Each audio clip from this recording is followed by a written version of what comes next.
Hai semuanya, saya Tung Tung Tung. Terima kasih untuk kalian yang sudah membuat kayu aneh ini dikenal banyak orang. Bersama kalian, Ramadan tahun ini penuh dengan cerita, tawa, dan kenangan indah.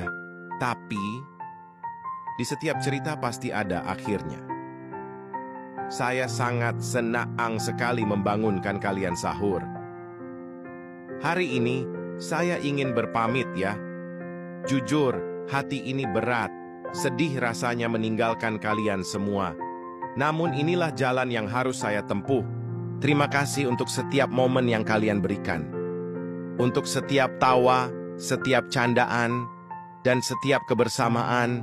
Semoga kita bisa bertemu lagi di Ramadan tahun depan, di bawah cahaya lampu pos ronda, di malam yang penuh kehangatan. Sampai jumpa lagi teman-teman di Ramadan tahun depan. Tung Tung Tung pamit.